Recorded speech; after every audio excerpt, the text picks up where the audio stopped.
To welcome the viewers to R.E.A.C.T Training Systems, owned and operated by Sean Jewell, here sitting with me.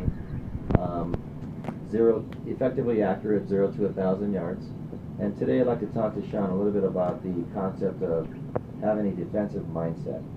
And so having a defensive mindset, could you please explain to us what that means? Well, there's many different parts to it, and that could be a day lecture on different aspects of defensive mindset, but to kind of break down some simple principles. One of the things that we're concerned about with our training as we train law-abiding citizens and professionals is where their mind is in the fight. You can learn all the techniques and all the physical responses and all of learn to be able to shoot your gun or throw a punch or do a block all day long. You can practice it until it's perfect, but the conviction behind it is very important. So part of our training in all of our classes is helping people understand what that defensive mindset is, what it means, how to develop that, how to practice that, and bring it into the fight with them. If you don't have the conviction, when you meet a violent threat, they've already made the decision to use violence. They've already made the decision to try to accomplish their task or goal. And the person utilizing their self-defense, or whatever system that may be, has to have that same type of conviction. They have to be prepared to utilize violence against violence. They have to be prepared to live with the consequences of the use of that violence. Whether they injure or kill another individual, living with that aspect of it and feeling justified in doing that, and being able to lay their head on the pillow at night, and understanding that we don't teach people to kill people, we don't teach people to hurt people, we don't train to do any of those things. We train to protect the innocent. So anything that we do, anything that we train people to do is to protect the good people.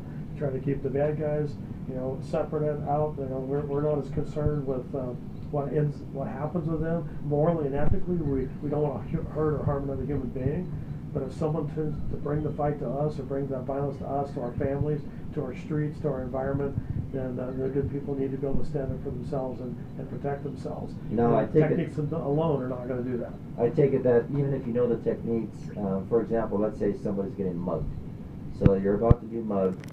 The mugger probably already has a mindset to inflict whatever violence is necessary to get your wallet, let's say. They've already made that decision. And so I'm assuming that mindset you're talking about, the defensive mindset, has to be, really at the ready in quite a short amount of time. It has to be coupled with the tactics themselves. So whatever techniques we're doing, whether we're drawing a firearm to defend ourselves against a deadly threat, imminent danger to human life, or some type of physical threat, the mindset, the defensive mindset that we train and teach and implement in our training with individuals is very important.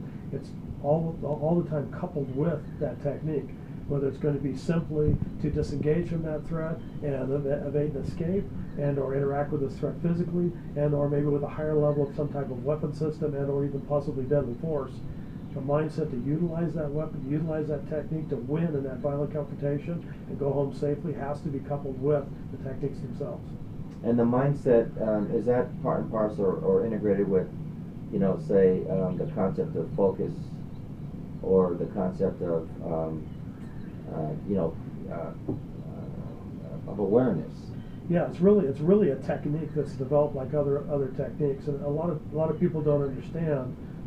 They just maybe had some basic training, or just could maybe go out and shoot tomato cans at the pit, or maybe go to a basic concealed handgun license. That's what's talked about a little bit. It actually has to be practiced. It's actually a technique.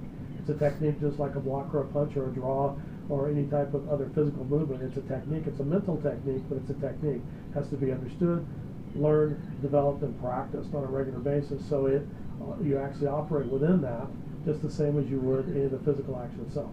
Now, one of the things or techniques that you taught me in the past was the tactic of what you call after action. Can you explain to the viewers what after action means? So really we're talking about situational awareness, the ability to stay plugged into a 360-degree environment, what we like to call a 540-degree environment in R.E.A.C.T, which is everything around us and everything up and down.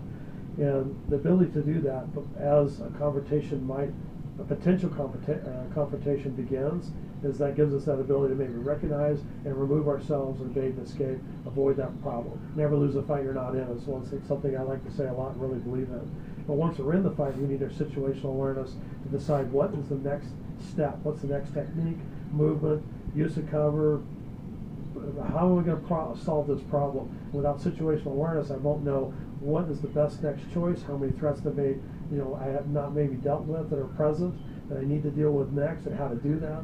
And then immediately after, what we call our after-action response is practiced in all of our classes, and that's, again, situational awareness after the initial contact with a potential threat, or the suspect themselves, because what happens is we develop some neurological and psychological side effects. Tunnel vision, auditory exclusion, things naturally start to happen. We become focused on the problem at the time.